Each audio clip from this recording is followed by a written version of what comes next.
this is an iHeart podcast. Guaranteed human.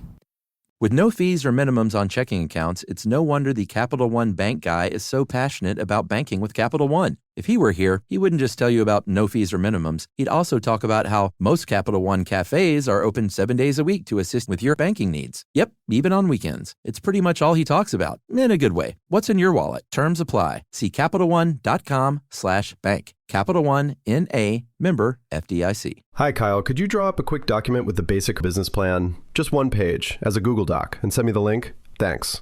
Hey, just finished drawing up that quick one-page business plan for you. Here's the link. But there was no link. There was no business plan. I hadn't programmed Kyle to be able to do that yet. I'm Evan Ratliff, here with a story of entrepreneurship in the AI age. Listen as I attempt to build a real startup run by fake people. Check out the second season of my podcast, Shell Game, on the iHeartRadio app or wherever you get your podcasts. Brought to you by the reinvented 2012 Camry. It's ready. Are you? Welcome to Stuff You Should Know from HowStuffWorks.com.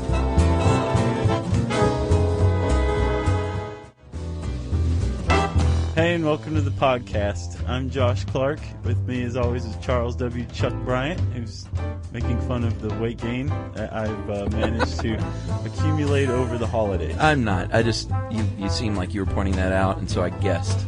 You honestly don't look like you've gained any weight. Thanks. Sure. Neither do you. I gained some over Christmas, but I've dropped a few cents. Yeah, I was looking at you, I'm like, Chuck's face looks a lot slimmer. When was this? Like 2 days ago. Oh, really? Yeah. God bless you. Chuck, let's get started, shall we? Yes. What is your bet for how the world is going to end? 2012, the Large Hadron Collider, maybe a third world war starting in the Middle East? I'm going to go with natural disasters setting off a chain reaction of events. What would those chain reaction of events be? Oh, paranoia, chaos, dogs and cats living together, man fighting man, woman fighting man, woman fighting woman, right. My favorite. Yeah. And, then everyone kills each other. That's what I'm going with. Okay. What do you think? I think it's going to be a single cataclysmic event. I think that humans are really good at adapting to stuff, e.g. climate change, that kind of thing. I don't think it has the gumption to wipe out humanity. A natural event or a human-generated event? It could be either one, like okay. a major asteroid impact or a nuclear Gotcha. holocaust. I think it's going to be something like that, something big and sudden. I think Facebook and Twitter will play a part in my scenario. Well, no. That's the degradation of society. This is the destruction of humanity we're talking about. Well, no. I mean, once the chain reaction starts, I think things can get out of control with information being so easily doled out. This is why I love us, Chuck. Like, we have not spoken about this at all. No. I sent you a link like, how about this for the stuff you should know? Okay. And we haven't spoken about it, right? Right. And one of the things that I came up with for the intro was that we're a very paranoid species. Uh-huh. And you've just touched on that, too. Yeah. Thank you for being you, Chuck Bryant. I was talking to Emily about that the other day, that no one really knows what social media is going to do. Right. And I could definitely see paranoia spreading, false truth spreading so fast that it gets out of control. And what's the deal with Twitter? Can you really say anything important 12, 15 times a day in 160 characters or less? You're asking the wrong guy. I don't think so. You've got a Twitter page? Yeah, but I don't ever use it. You don't? No, I did for a little while and I just kind of stopped. Like a week? Yeah, but it was a hell of a week, man. I bet. I've been saying hell a lot in podcasts lately. Have you noticed? No. Yeah. Listen to the Sun one. Okay. Hell, all over the place. Fire. Yeah, speaking of hell and fire, so we're talking about the world ending, and we're talking about humanity being paranoid. And one of those, I guess, beneficial byproducts of that paranoia is planning. Good, sensible planning. Agreed. Right? Mm-hmm. You ever heard of a little country called Norway? I have. Norwegians live there? You going with the seed vault? Yeah, let's start with that. Sure. What's the official name of it? Do you know? The Seed Vault in Norway. The Seed Vault. Yeah, it's pretty cool. What they've done is they have taken pretty much every seed known to man. Like 1.5 million species. Yeah, along with equipment, right, to help grow things. Sure. And they put it in a vault buried deep within the earth. I think it's in a mountainside? Somewhere in the Arctic. Okay. Yeah, I don't know exactly. I think it is in a mountainside, actually. now Perhaps that we you should have mention it. researched this. Well, no, this is totally supplemental, dude. Right. And we're doing this off the top of our heads. But yeah, I remember hearing that the entrance is in the side of a mountain. I think so. But yeah, so there's a bunch of seeds. Yeah, and the idea is we grow things again, right? If we're wiped out. And then the British have an underground vault that is basically a DNA depository. Yeah, I didn't know about this one until today. Yeah, they have genetic samples from all manner of plant and animal, right? Material, people, kind of things. Yeah, they said that you could potentially rebuild an ecosystem with this stuff. Yeah, specifically which ecosystem, I'm not entirely certain. Yeah, that's true. You know, is it a desert? Because who really wants to rebuild that? Yeah. Nobody. Good point. Right. And then, of course, we have the point of this article, right? There's a nice little moniker that gets tacked on to these things, like the seed vault in Norway, the DNA vault in Britain. Right. Doomsday Arks. Yeah. Right? Oh, is there more than one? Well, yeah, the Norwegian thing's a Doomsday Ark. Oh, I thought you were going to talk about the specific one we're talking about, which is the lunar you have to version. say the lunar Doomsday Ark. You can't just say Doomsday Ark because people say, which one? The one in Britain? The one in Norway? Or So the they one all in fall under that larger heading. Right. Did not realize that. It's true. Good info. Thanks, man. So we're talking today about the lunar Doomsday Ark, right, Chuck? Yeah. Which is a concept that was first proposed in a 1999 book by a guy named Robert Shapiro. Uh-huh. Not the lawyer. Right. Called Planetary Dreams, I believe. Right. And then again in 2006, right, by some actual scientists. Well, he's actually a member of the Alliance to Rescue Civilization, which sounds kooky, but Robert Shapiro and his colleagues that form the higher-ups at the ARC are actually really well-respected. They're scientists, science writers, physicists, engineers, and they've come together to create this group that is trying to carry out this idea of creating a doomsday vault on the moon. Yeah, and they're based at NYU, at New York University. Right. And they officially actually tossed this out in 2008 to at a conference in France. Yeah. And it has received a little bit of chiding and a little bit of support as well. Yeah, and I think I was reading a blog post on it, and you get kind of the sentiment that a lot of people are like, you guys are idiots, you know? This is never going to work, and here's why. I think it's super cool. One of the comments on a blog post I read about it was, what harm can it do, you know? How much money have we funneled into NASA just to get to the moon and been like, well, we're here. Okay, cool. Right. I mean, if this thing costs even billions of dollars, let's dissolve AIG and sell its holdings off. Seriously. And then, put it into this. What can it hurt is the point, right? And what could it help potentially is all of humanity. Right. How? And the planet. Well, Josh, the idea, like most arcs and vaults, is to bury important things deep within, in this case, the moon, so they're protected in case something really bad happens. Right. And what they want to start with, the Alliance to Rescue Civilization, which, by the way, was very much legitimized when the European Space Agency got on board with this plan. Absolutely. So what this joint venture aims to do is to put all of humanity's knowledge, not all of it, because they are aware that there's not an infinite amount of storage, right? But the selected most important stuff among humanity. So there won't be a drawer with our podcasts on a hard disk. Buddy, they won't even consider these. It'll be all This American Life. They want to put it all on hard disk, right? And bury it on the moon. Yes, and they're going to record all this in different languages. Pretty cool. Arabic, English, Chinese, Russian, French, and Spanish.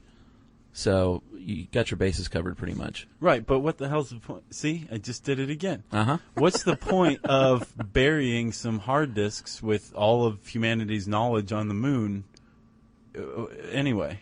Well, what you got up there, dude, is DNA sequences, tech information, how to make metals, how to rebuild. That's, what are you talking about? That's valuable info. It is valuable info if, and the whole point, remember, is to help rebuild humanity, civilization, if the people here on Earth can access it. Oh, okay, I got you. Right? That's the most important part. Otherwise, it's just going to sit there. So let's say that there is a meteor. Let's go with mine. Yeah, yours makes more sense. A meteor hits Earth, kills off everybody except like 50 people, across the planet. Okay. That's all it takes, buddy. I know. And these 50 people start wandering around, Waterworld style, the Postman style. Take whatever Bad Kevin Costner movie. film you want. How about Bull Durham style? That's probably the best style around. Okay. And they stumble upon one of 4,000 Earth-based repositories. Right.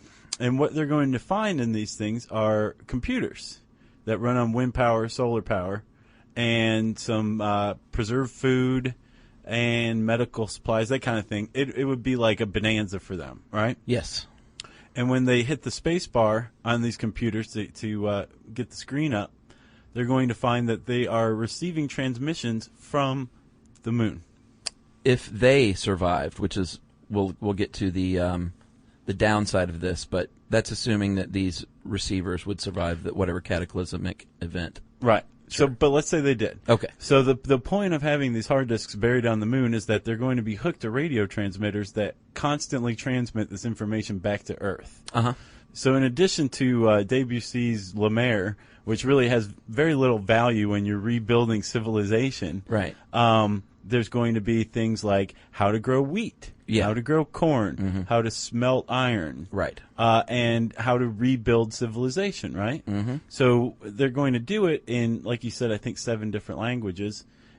I guess with an instruction manual that any post-apocalyptic dummy can understand. Smelting for dummies. Right. You know what else they might have in there? What? Human and animal embryos.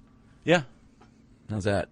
They were saying that the suspended animation, the temperature needed for suspended animation, right, that they're figuring so far, is something like 70 Kelvin.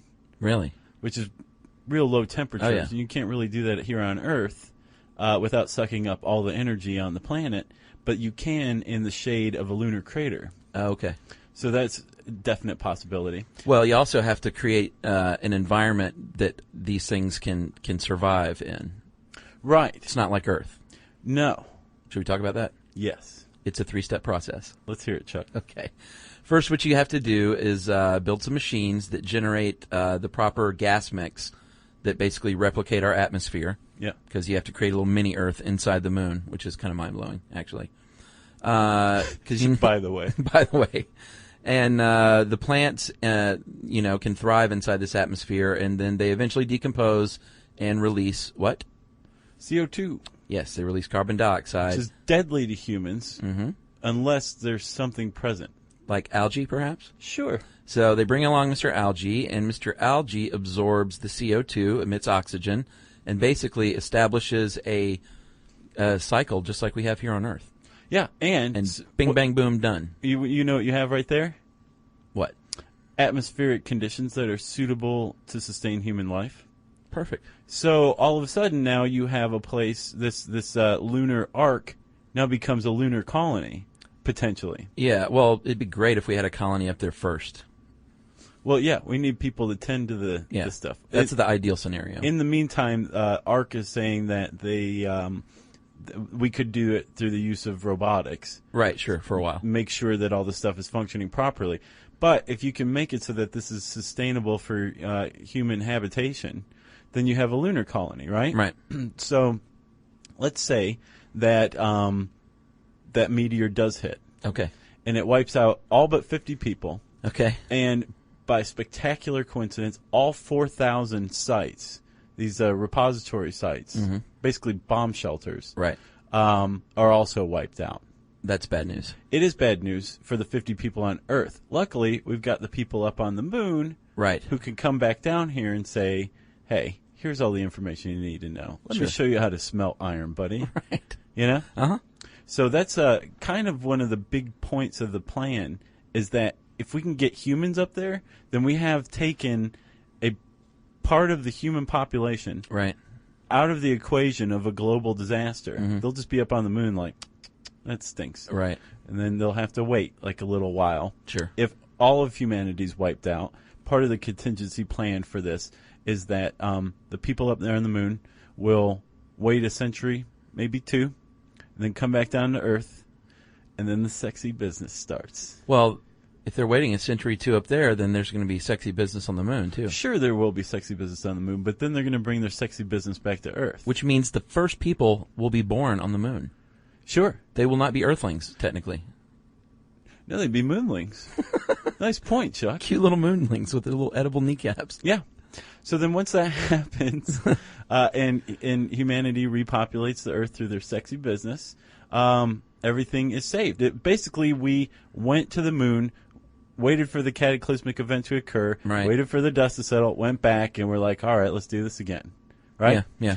What is wrong with this plan? Well, there's a lot of problems potentially that I can see. One is, like I said earlier, you have to count on the fact that these receivers will not be wiped out as well. Their answer to that is, well, let's say they are wiped out.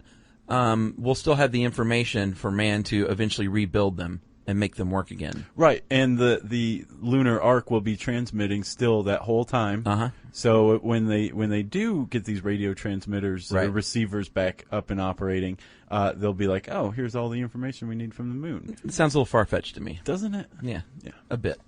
One of the other problems, Josh, is no one is going to know where these are hidden. Isn't that correct? Right. They're not exactly publishing that. No, if you do, then you've got somebody like the creepy blonde guy from the movie Contact trying to sabotage it. Right, or geocachers.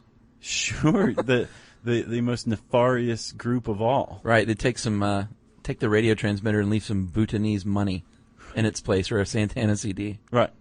And I say that because we got some Bhutanese money this week. From a geocacher. From a geocacher. Who's just this convergence of our podcasts, a walking convergence of stuff you should know.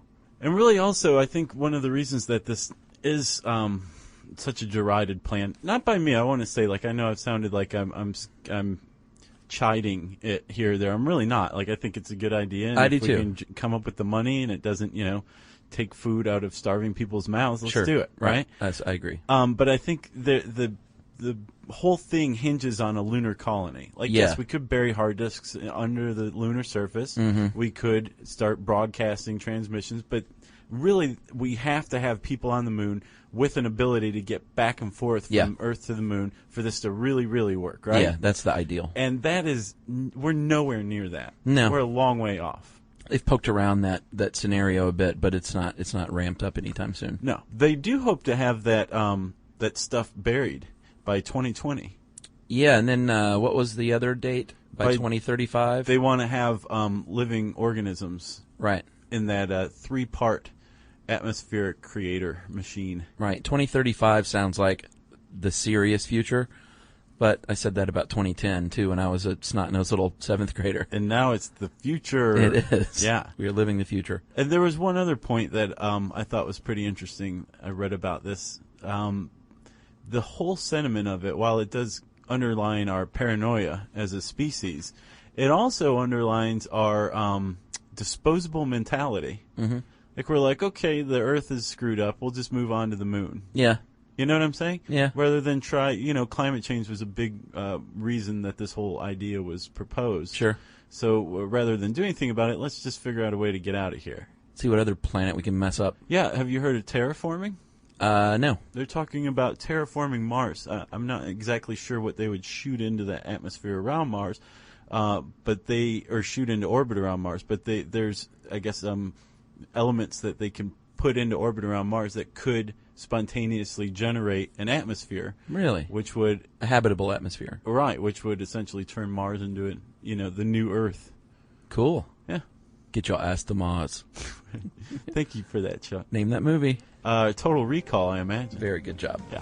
All right, so Chuck, I think that's about it for the Doomsday Ark. If you want to read about that or the Norwegian Seed Bank, I don't know if we have one on the British Gene Bank. Oh, no. We got one on the Norwegian Seed Bank, though. Okay. You can type Doomsday Ark into the handy search bar at howstuffworks.com. It will bring up all manner of interesting stuff. And, of course, that leads us to listener mail.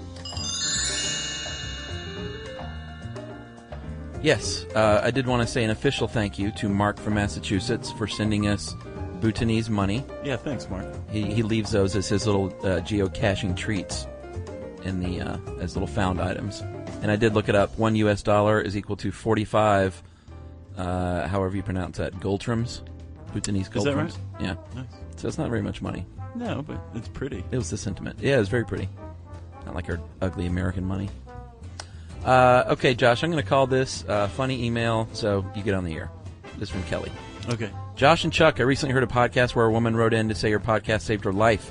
I felt compelled to tell you that you also saved another nearly unfortunate soul, that of my coworker. Oh, yeah. You see, you read this one? She's from Detroit. Yeah.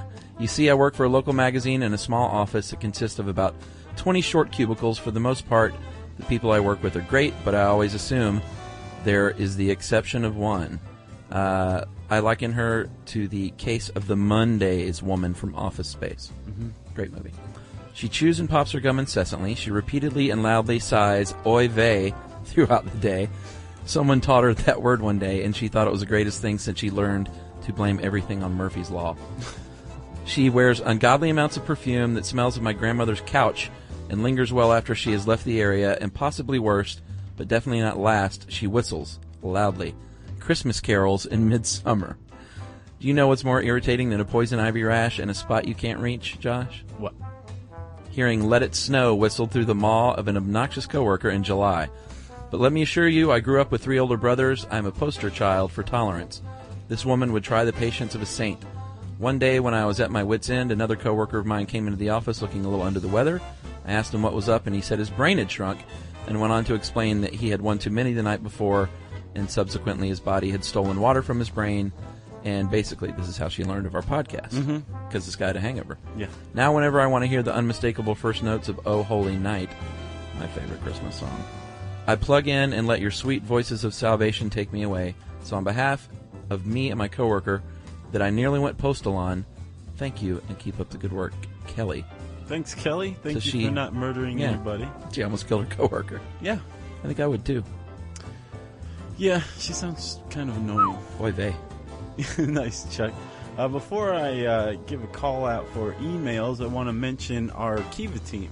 It's been a little while. Good job, Josh. Dude, we have generated, since the beginning of October, right? Mm-hmm. The Stuff You Should Know listeners who have joined the Kiva team and donated had made over $60,000 in donations since the beginning of October. That's awesome. Yeah, it's awesome. We It's amazing. are the 7th largest donation team, and here's what gets me, Josh. What? I know that a scant percentage of our total listenership has gotten involved here. Yeah, I think it's what, like 2,000? 1,000? Like 1,300 members, I think. So that's like 0.5% of our listenership? I think so. Yeah. Well, if you want to join our Kiva team, there's always room for one more or 100,000 more, whatever you like. Yes. Every once in a while, Chuck and I go on the team message board and say hi, and there's all manner of interesting people on there. All manner. Yeah, you can check it out at www.kiva, that's kiva.org/team, singular, /stuff you should know, right? It'll make you feel good, I promise. Yeah, and if you have an email that contains a descriptor of how your grandmother's couch smells, you can wrap it up and send it to stuffpodcast@howstuffworks.com. For more on this and thousands of other topics, visit howstuffworks.com. Want more How Stuff Works? Check out our blogs on the howstuffworks.com homepage. Brought to you by the reinvented 2012 Camry. It's ready. Are you? At CVS, it matters that we're not just in your community, but that we're part of it. It matters that we're here for you when you need us, day or night. And we want everyone to feel welcomed and rewarded. It matters that CVS is here to fill your prescriptions and here to fill your craving for a tasty and, healthy snack.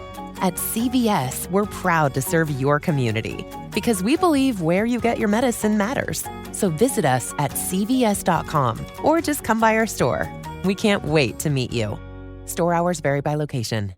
Hi, Kyle. Could you draw up a quick document with the basic business plan, just one page, as a Google Doc, and send me the link? Thanks. Hey, just finished drawing up that quick one-page business plan for you. Here's the link. But there was no link. There was no business plan. I hadn't programmed Kyle to be able to do that yet. I'm Evan Ratliff, here with a story of entrepreneurship in the AI age. Listen as I attempt to build a real startup run by fake people.